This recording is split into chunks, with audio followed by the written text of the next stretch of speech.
जय श्री राधे। आप सभी साथियों का बहुत बहुत स्वागत है मेरे YouTube चैनल ज्योतिष भक्ति साधना में। मैं ज्योतिषाचार्य पंडित ललित तिवारी आप सभी के लिए पुरुषोत्तम मास के विषय में आज इस वीडियो को लेकर आया हूँ। साथियों, इस वर्ष श्रावण के महीने में पुरुषोत्तम मास या अधिक मास, जिसे मलमास भी कहा जाता है, वह पड़ रहा है और इस साल सन 2023 में श्रावण मास की शुरुआत 4 जुलाई दिन मंगलवार से हो रही है। इस साल सावन माह, जो कि लगभग 59 दिनों का है, श्रावण मास में अधिक मास का प्रारंभ हो रहा है। 18 जुलाई दिन मंगलवार से यह अधिक मास प्रारंभ हो रहा है, जिसका समापन 16 अगस्त दिन बुधवार को होगा। अधिक मास को पुरुषोत्तम मास भी कहा जाता है।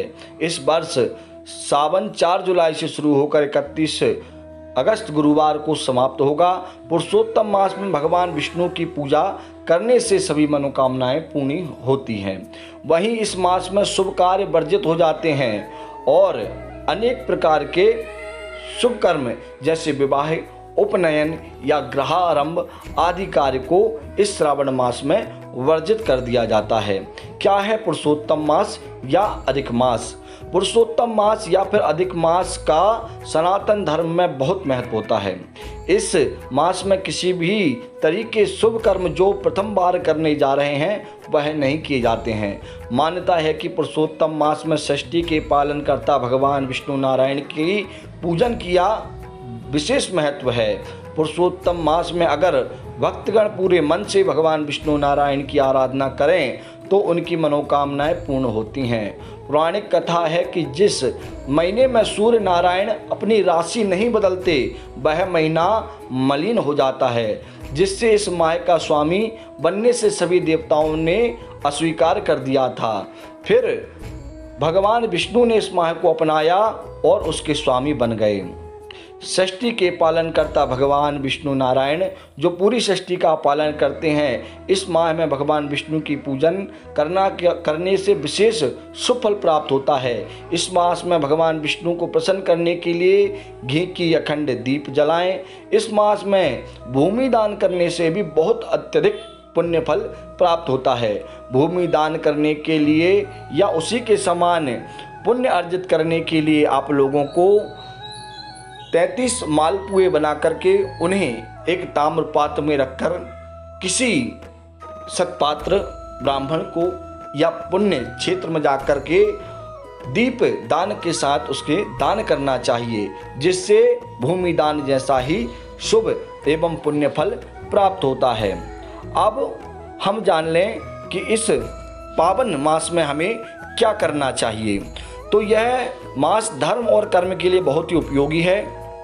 अधिक मास के अधिपति देवता भगवान विष्णु हैं और इस मास की कथा भगवान विष्णु के अवतार नरसिंह भगवान और श्री कृष्ण से जुड़ी हुई है, इसलिए इसे पुरुषोत्तम मास भी कहा जाता है। इस माह में उक्त दोनों भगवान की पूजन करना चाहिए। पुरुषोत्तम भगवान का षोडशोपचार पूजन करना चाहिए। इस मास में श्रीमद् भागवत गीता में पुरुषोत्तम मास का महात्म्य, श्री राम कथा वाचन, विष्णु सहस्त्र नाम स्तोत्र का वाचन और गीता के पुरुषोत्तम नाम के 18वें अध्याय का नित्य अर्थ सहित पाठ करना चाहिए। यह सब नहीं कर सकते तो ओम नमो भगवते वासुदेवाय इस 12 अक्षरी मंत्र का निरंतर जाप करना चाहिए। इस माह में जप तप के अलावा व्रत का भी महत्व है। पूरे मास में एक समय ही भोजन करना चाहिए, जो कि आध्यात्मिक और सेहत की दृष्टि से उत्तम होगा। एवं आदि अन्य प्रकार के चीज़ों का त्याग कर देना चाहिए। इस माह में भगवान को दीपदान और ध्वजदान की भी बहुत महिमा है। इस माह में दान दक्षिणा का कार्य भी पुण्य प्रदान करता है। पुरुषोत्तम मास में स्नान, पूजन, अनुष्ठान और दान करने से विशेष फल प्राप्त होते हैं और हर प्रकार के कष्ट दूर हो जाते हैं।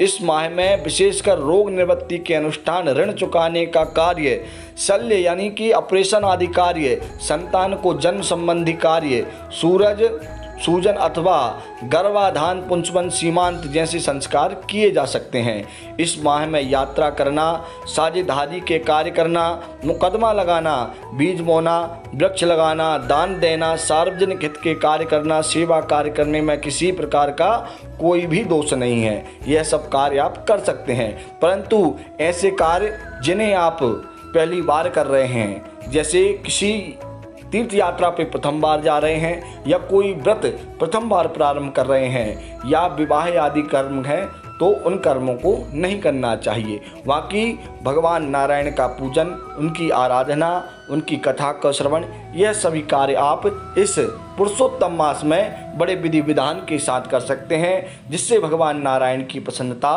प्राप्त हो और आपके संकट आपके जीवन से दूर हो। यह सब जानकारी आपको कैसी लगी मुझे ज़रूर बताएं, और यदि आप इस वीडियो को देख रहे हैं तो मेरे चैनल को अवश्य सब्सक्राइब कर लें। जय श्री राधे, जय श्री कृष्णा।